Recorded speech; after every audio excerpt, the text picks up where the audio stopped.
on the third principle, but just to quickly check in with Majmu Fatawa of Shaykh al-Islam ibn Taymiyyah, we kind of got to about the 100-page mark. On page 143, the Shaykh begins a book within a book. And this book is called al-Qawaid al-Jaliyah fi Tawassul wal-Wasila, page 143. Page 143 of Majmu Fatawa. And in this book, and this kind of goes on to the end, so it's about 200 pages long. In this book, he's talking about the Qawaid and the principles with Ahl Sunnah when it comes to Tawassul and Wasila. And in this book, I mean, it's a book in itself, as we've seen, the amount of pages. But there are three things that I wanted to highlight, which is very, very important for us to understand, and for us as an ummah also to understand. So if you're speaking to somebody, I mean, within this ummah, let's face it, there's people making tawassul, there's people following shirk, and they're still saying La ilaha illallah.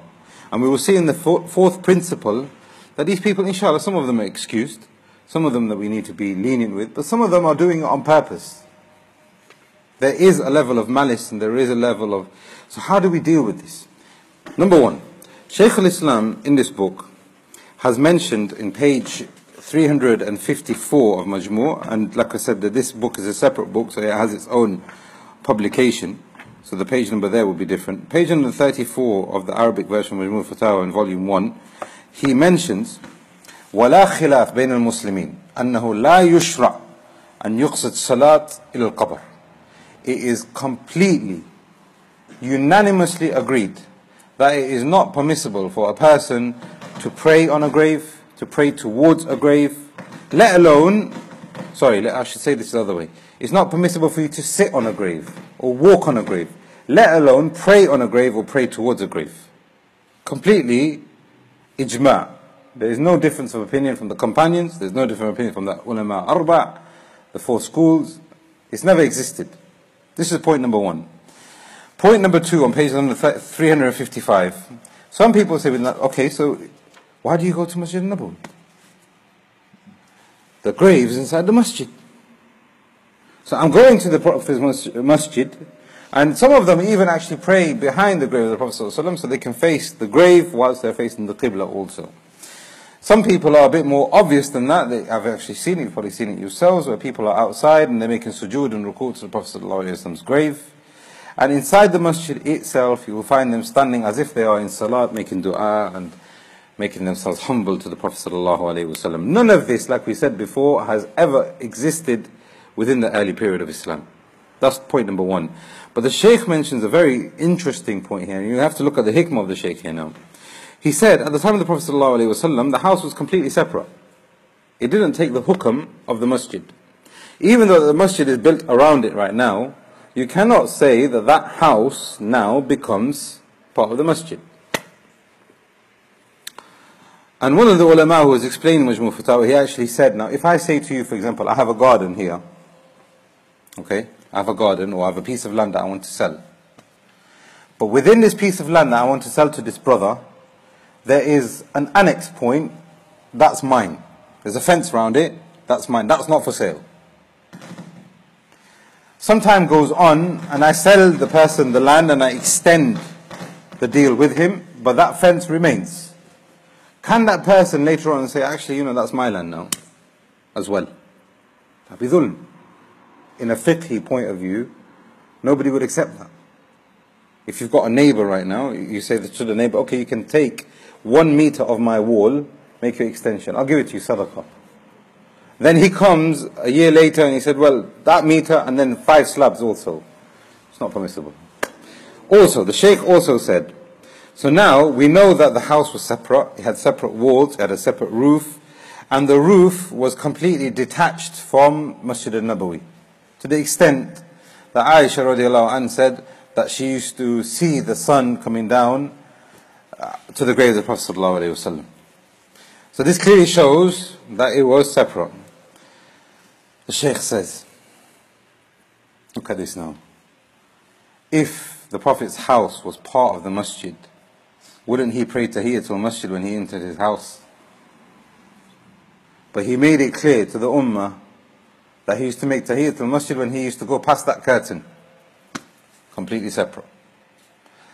And that the Rawdah is not part of the house, it's part بين المنبر والبيت بين البيت والمنبر.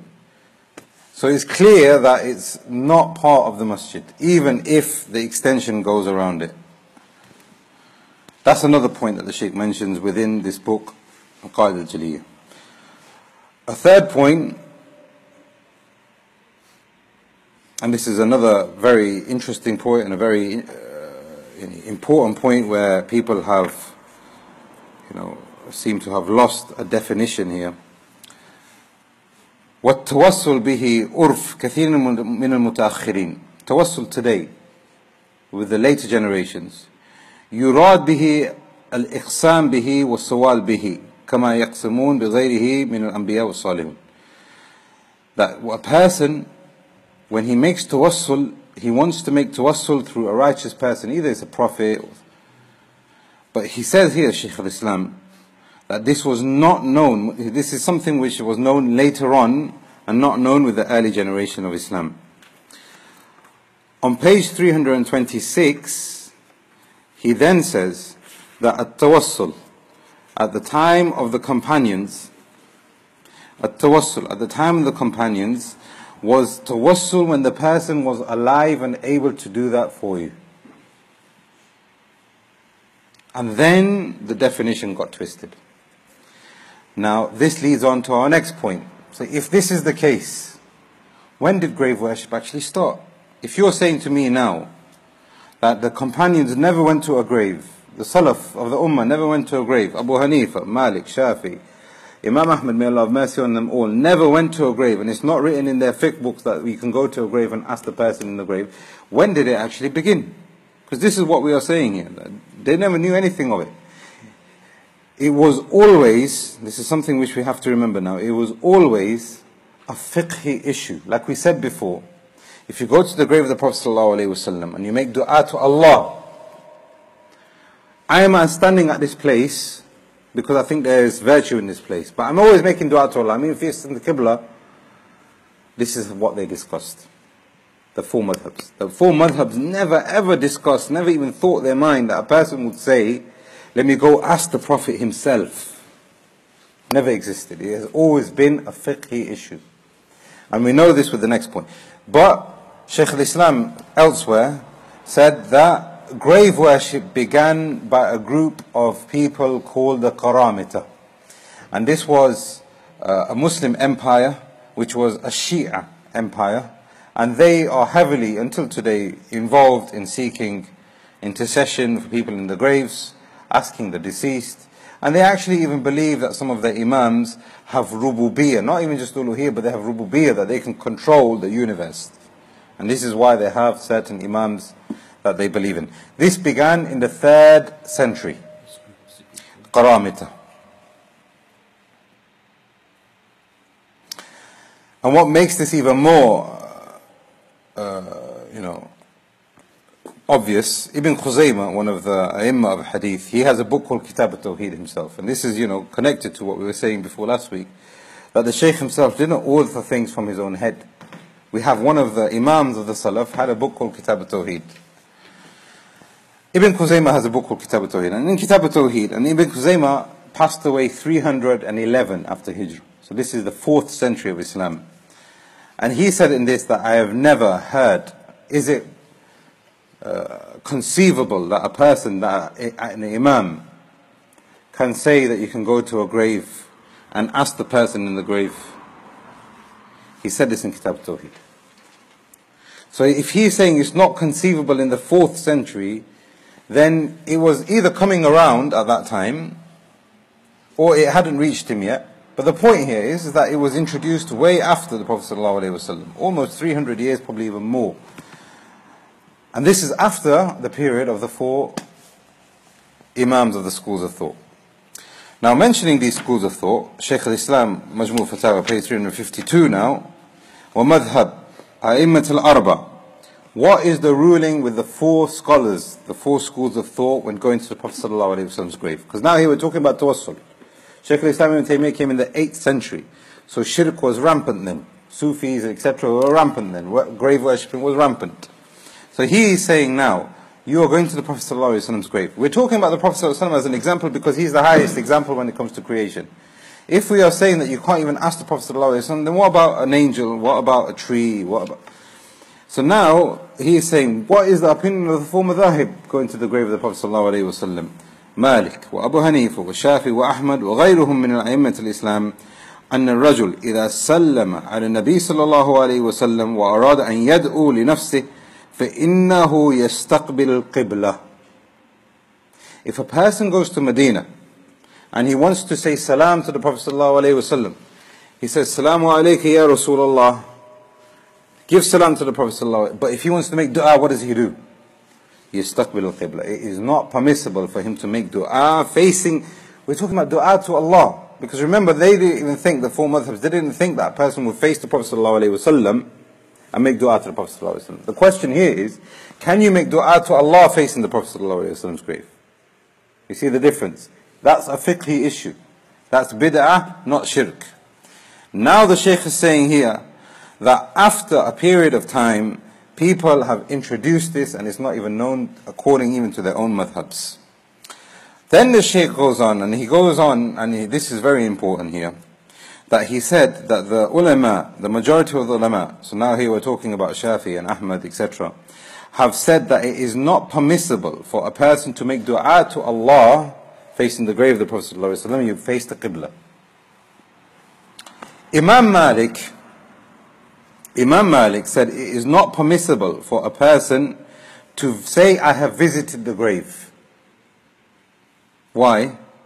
Because a person now will think that I have come to Medina for the sake of the grave, not for the sake of the masjid. Prophet ﷺ said, لا تشد الرحال إلا لثلاث. Don't go and make a journey of worship except for three places: Masjid al-Haram, Masjid al-Nabawi, and Masjid al-Aqsa. So when you go to Medina, what do you go with the intention for? Imam Malik said, if you go with the intention to visit the grave, then this is haram. طيب. This is point number one with Imam Malik in his madhab. Point number two with Imam Malik in his madhab. Is it permissible for you to visit the grave on a regular basis? Imam Malik said that it's not permissible and it's an innovation. It's not permissible and it's an innovation.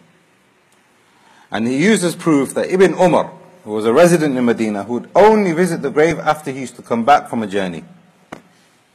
And he used to go give salam to the Prophet ﷺ, he used to give salam to Abu Bakr, and he used to give salam to his father, who was next to Abu Bakr. Imam Malik is very strict. But when we're at the grave, Abu Hanifa is the strictest. He said that it's not permissible for you to face the grave. The other ulama said you can face the grave and say salam. Abu Hanifa said that would mean you're turning your back to the Qibla. It's not allowed. You walk straight, you say Assalamu alayhi ya Rasulullah, and you carry on going. If you want to make dua, go over there, make dua, face the Qibla. So now this is clearly showing to us two things. Number one, that it was a fiqh issue. It never even conceived, it was nothing that even entered the mind of Abu Hanifa, Malik, Shafi, Ahmed, that you go to the grave and ask, make tawassul for somebody who has passed away. And number two, so it's always been a fiqh issue. And number two, this aqidah aspect was introduced by some of the most vilest people that this ummah has ever seen. You know these people, the Qaramita, you know what they did? Just to give you an insight as to what they did. They actually stole the black stone and they took it with them. When Ahl Sunnah became powerful again, what they did is they smashed the black stone. You're not having it, we're not having it. They smashed it. If anybody has the honor of kissing the black stone today, or if you Google the image, it has nails in it. And it has plates, because it had to be patched together. They destroyed the black stone. I mean, this is from Jannah, and you know, Umar radiallahu anh said that if it has no real relevance, if the Prophet didn't do it, I would have done it. What did they do? When they took over as an empire, they went and they massacred the Sunnis and they threw them into the well of Zamzam. They did this in Mina, and they did this, some of the reports are saying that they did this while some of them were making tawaf. These are the people who introduced grave worship. These are the people who introduced a tawassul in the way that we see it today. But like we said before, tawassul was not known like this at the time of the Sahabas. This is a new definition that they've added for themselves. So now this is very important. When somebody says to you, Sufis was used at the time of the Salaf, tawassul was used at the time of the Salaf, what's your definition, bro? Very important. Yes? Could you just repeat Imam Abu Hanifa's view regarding... Abu Hanifa, he says here, وقال أبو حنيفة, page 352, مجموع فتاوى, وقال أبو حنيفة, لا يستقبل الحجرة وقت السلام. He is not allowed to face the apartment of Aisha when he is giving salam. كما لا يستقبلها وقت الدعاء باتفاقهم. If you are not allowed to give salam to the Prophet ﷺ and face in the Qibla, then how about making dua to Allah facing the grave? This is the madhab of Abu Hanifa. So why do they say, what do you do? ثُمَّ فِي مَذْهَبِهِ قَوْلَانِ. What is the situation when you're going to Medina? What is the situation? قِيلَ يَسْتَدْبِرْ الْهُجْرَةِ وَقِيلَ يَجْعَلَهَا عَنْ يَسَارِهِ. And this is the most preponderant opinion. Either a person faces the Qibla all the way and he gives salam to the Prophet ﷺ, because this has more honor. The grave is this way, the Qibla is this way, and the grave is that way. So some of the Hanafis say that you face the Qibla at all times. But others say that you just walk straight and you make that, you impartially give salam and you carry on walking. If you make dua, then you go make dua and face the Qibla. But this is an introduction. We don't want to get too heavy with Majmu Fatawa and a separate book altogether. But just to add another point, which was talking about asking about the virtue of the Prophet ﷺ, or asking at the grave of the Prophet ﷺ. The Shaykh also in this book here on page 330 and 347, he said that the ulama of the Salaf were completely agreed that asking by the virtue of the Prophet ﷺ or the status of the Prophet ﷺ with Allah is an innovation and it is not allowed. Oh Allah, the Prophet ﷺ is beloved to you, and I believe in Prophet ﷺ is beloved to you, forgive me. What is the ruling now if a person says, oh Allah, I believe in the Prophet ﷺ, forgive me? You see a difference? Is there a difference? There is a difference. Oh Allah, I ask you to forgive me by the virtue that Muhammad ﷺ has with you. Do you love Muhammad ﷺ? I mean, we're saying rhetorically here. Oh Allah, you love Muhammad ﷺ a lot. Because of that, forgive me. That's the first wording. Second wording, oh Allah, I have believed in Muhammad sallallahu alayhi wasallam, so forgive me. You see a difference? So what's the first one? What's the ruling on the first one? This is bid'ah. This is according to the majority of the ulama. Imam Ahmad said that this is permissible. The first one, asking by the virtue of the Prophet sallallahu alayhi wasallam. Shaykh al-Islam mentions it here in Qawaid Jaliyah. And this came later on, Imam al-Shawkani and others from the ulama have said that it is permissible. So now here, what we are talking about, we're not going to go away and say, yeah, okay, there's a fringe opinion, let's do it. The point here that I'm trying to make here is that the khilaf that has always existed from the time of the companions and the time of the Salaf of the Ummah has always been a fiqh issue. Imam Ahmad didn't say that you can ask the Prophet ﷺ himself. He is saying you make dua to Allah by the virtue of the Prophet ﷺ. And there's dalil for it if you look at it. Allah says in the Quran, beginning of Surah An-Nisa, يا أيها الناس اتقوا ربكم الذي خلقكم من نفس واحدة وخلق من زوجها وبث منهما رجالا كثيرا ونساء واتقوا الله الذي تساءلون به والأرحام. If you say والأرحام, Allah say fear Allah because of the ties of kinship that you have and you will be asked about it, etc. If you say والأرحام, now this is talking about the status of ties of kinship that you have. So fear Allah because of the status of ties of kinship that people have. I mean, this is ta'wil, this is some of the difference of opinion that you can maybe draw. But the point here is that it's always been a fiqh issue. It's never been an aqidah issue like the shirk that we see today. The second one, where you say, oh Allah, I believed in the Prophet ﷺ, so forgive me, this is found in the Quran. رَبَّنَا إِنَّنَا آمَنَّا فَاغْفِرْ لَنَا رَبَّنَا إِنَّنَا آمَنَّا فَاكْتُبْنَا مِنَ الشَّاهِدِينَ. Oh Allah, we have believed, so record us as those people who have witnessed and have testified to your oneness. You are making dua here by a virtuous action that you have done yourself. Allah, I believe. This is an action that I have in my heart. So forgive me by it. طيب. So this just highlights a few points, carrying on from last week. al-Qawaid الثالثة. The Shaykh is saying now the third principle.